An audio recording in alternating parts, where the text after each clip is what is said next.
के जो अधिकारी हैं भूपति नगर मामले में उनकी गिरफ्तारी पर रोक लगाई है। पश्चिम बंगाल की में कोलकाता हाईकोर्ट ने पश्चिम बंगाल की संदेशखाली की दिल दहला देने वाली घटना को हाईकोर्ट ने संज्ञान में लिया है। कोलकाता हाईकोर्ट ने महिलाओं के साथ हुए दुर्व्यवहार की घटना की जांच सीबीआई को सौंपी है। दरअसल इसकी जांच सीबीआई को सौंपी हुई थी और उसके साथ ही साथ कहा है कि जो लैंड ग्रैबिंग से जुड़े हुए मामले हैं, जो उससे जुड़े हुए विस्तार से जो जांच है वो अब सीबीआई कर सकेगी। कोर्ट की निगरानी में इस जांच की रिपोर्ट सीबीआई अदालत को सौंपेगी। पिछले दिनों कोलकाता हाईकोर्ट ने सुनवाई के दौरान ममता सरकार को फटकार लगाई थी। अदालत ने कहा था कि किसी नागरिक की सुरक्षा खतरे में है तो यह जिम्मेदारी सत्तारूढ़ दल की है। कोर्ट ने कहा कि अगर संदेशखाली का मामला 1% सच हो तो भी यह बहुत शर्मनाक है। उधर बम ब्लास्ट की एक घटना की तहकीकात करने एनआईए को लेकर बंगाल पुलिस ने एक केस दर्ज किया था। कोलकाता हाईकोर्ट ने जांच एजेंसी के अधिकारी की गिरफ्तारी न करने का निर्देश दिया है। कहा है कि जांच एजेंसी के अधिकारी की गिरफ्तारी नहीं हो सकेगी। कोर्ट ने कहा कि अगर बंगाल पुलिस पूछताछ करना चाहती है तो वो वीडियो कॉन्फ्रेंसिंग से करनी होगी। हैरानी की बात यह है कि संदेशखाली में ईडी की टीम पर हमला हुआ। ममता ने ईडी की निंदा की।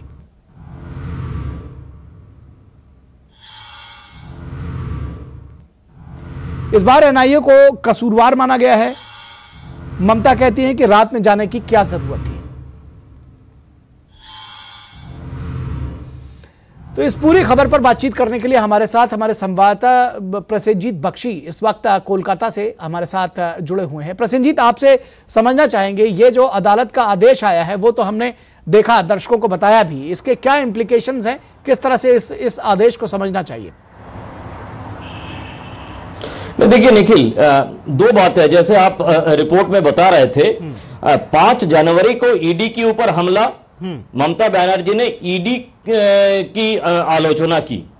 फिर 6 अप्रैल को एनआईए के ऊपर हमला, ममता बनर्जी ने एनआईए के खिलाफ अपना जो है तीखे जवाब से अपना जो है उसका आलोचना की है जी। और दोनों जगह पे संदेशखाली में ईडी के खिलाफ पुलिस कार्रवाई किया गया और भूपति नगर में एनआईए के खिलाफ पुलिस कार्रवाई करने की कोशिश किया गया जी। तो आप समझ लीजिए कि एक पॉलिटिकल मूव तृणमूल कांग्रेस की तरफ से और ममता बनर्जी की तरफ से किया जा रहा है बारी बारी में कि ईडी या एनआईए या सीबीआई इस तरह की जो जांच एजेंसियां है इनके खिलाफ बंगाल के लोगों को भड़काओ और इतना दूर तक भड़काओ कि ये जो लोग जब एनआईए के हिसाब से या ईडी के हिसाब से तहकीकात करने के लिए आए तो उनके ऊपर जानलेवा हमला कर दे।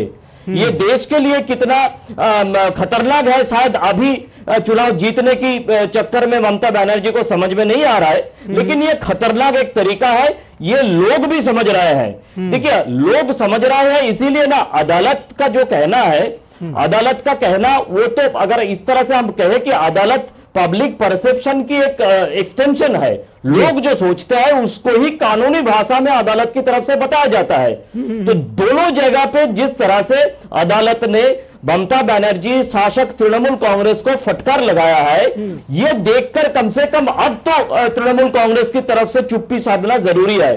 देखिए, संदेशखाली मामले पर अदालत ने बताया कि वहां पे जो जमीन जबरदस्ती हड़पा गया है, जहां पे इस जमीन का चरित्र बदला गया है, कोई जमीन है जो तालाब है, उस तालाब को प्रॉन कल्टीवेशन के लिए बना दिया गया, तो ये जो जमीन का कैरेक्टर बदला गया है, ये दोनों ही सीबीआई को जांच करना पड़ेगा।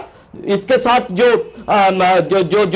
निर्यातन की बात है, जो मोलेस्टेशन की बात है, रेप की आरोप है, वो तो है ही, वो तो चलता ही रहेगा। लेकिन इस तरह से सीबीआई का दायरा बढ़ा दिया गया और एनआईए के खिलाफ भी जिस तरह से मामला वहां पे बनाया गया था भूपति नगर में, वहां पे भी अदालत सीधी तरह से बता दिया कि कोई गिरफ्तारी नहीं, आप चलाओ, आपका इन्वेस्टिगेशन अगर चलाना चाहते हो तो चलाओ, लेकिन इसका फाइनल रिपोर्ट भी आप जमा नहीं कर सकते।